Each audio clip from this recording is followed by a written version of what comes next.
This is Dr. Philip Joyce. This is the supplemental log for October 30th, 2012. I'm here at the York College Evacuation Center, and I ran into this Haitian gentleman, and I can't show you his name because he doesn't. This guy cannot be on my show. This guy's a private friend. I'm keeping him that way. And guess what he introduced me to? My cousin, Frantz Kebreau, that teaches about freedom in America. A lot of people hate him like they hate me. Recognize and sanction slavery is what America does. I agree with that 100%. I love that. I love my cousin. You need to understand what this means. This law says that another organization, another entity, or another individual can determine your worth before you're even born. That's exactly what they did to me at the VA hospital when they locked me up at some kind of freaking cycle to cover up the abuse of the homeless. An organization or an entity can determine your worth. Today in our society. Where else does that exist today in our society? Who said it? Abortion. Abortion. Oh, I'm anti-abortion. Oh, God. Derived from the same mindset as the law that sanctions. Because it's an abomination killing people. I mean, I'd say killed over 50 million people already. But you're importing Mexicans to take the place of black people that could be working those jobs. Today, condemning an unborn child, condemning that same child to death who's federally funded. That's right. The abuse of veterans at Volunteers of America is federally funded. Before they're even born. So me and my cousin have the same points of view. There's some synergy there. Yes. Oh my God. Look, man, I think I just discovered my other half because look, man, I mean, I'm not as good a Haitian as this Haitian. This Haitian is real Haitian. You never thought, Thomas. Now, I want you to understand this, that the institution of slavery remains absolutely solid from the 1700s until our founding fathers. Until they came along, you couldn't put a chink in that armor, you could not tear that institution down. Then our founding fathers came along. We're taught that they are possibly pro-slavery. 42 of the signers of the Declaration of Independence had slaves. Let me say this, though.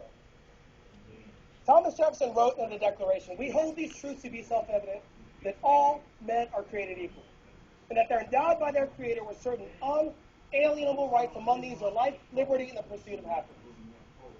It's important that you remember that phrase, what it means, because it's not only special for us here in America, but it is important for the entire world. It describes and defines three things. It defines individual freedom. Individual freedom.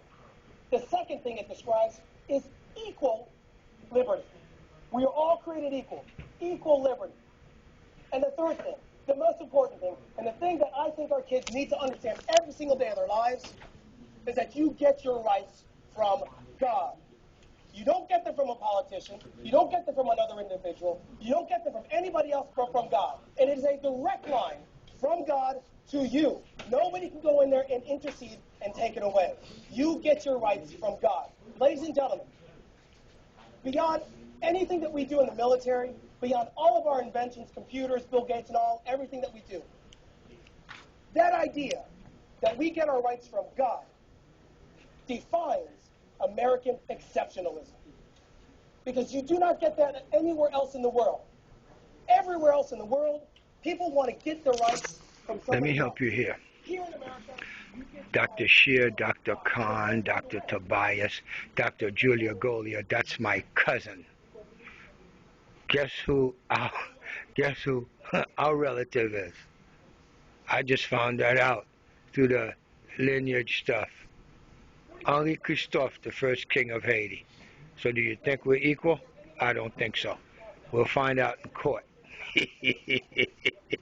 Let's get a little bit more of my cousin, Frantz Kebreau. that's a lot of money.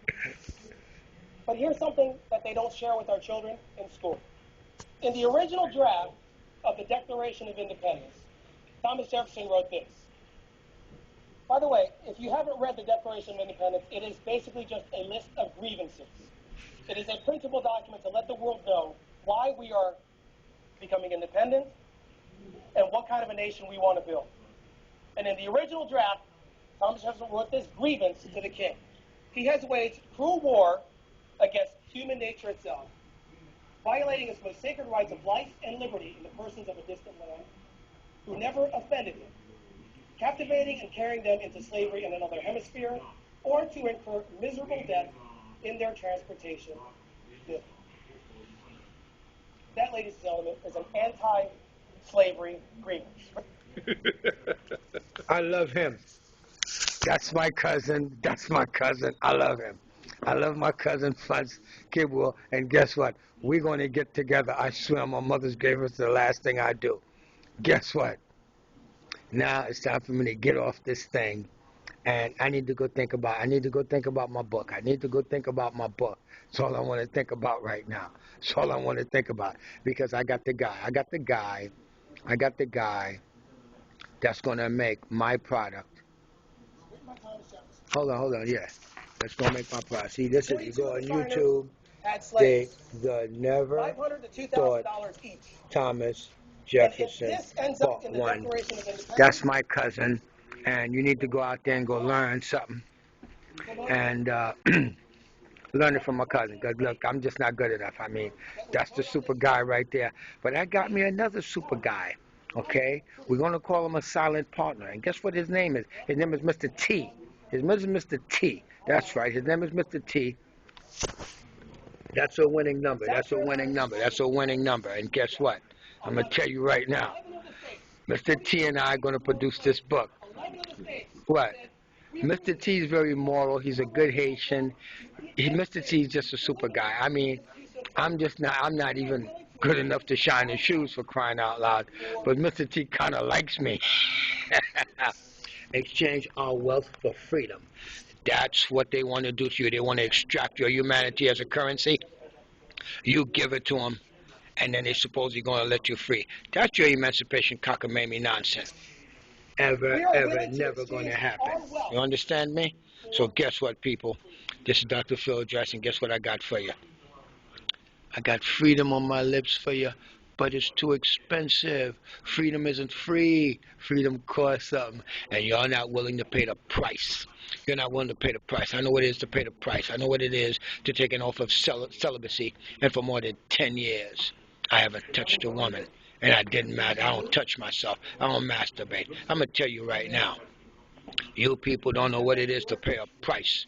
You guys are greedy. You guys just love greed in America. And it's good for you. That's why you're getting fat, you're getting plump, you're getting all these diseases. And then you're worrying about how much your health care costs. Your health care shouldn't cost nothing.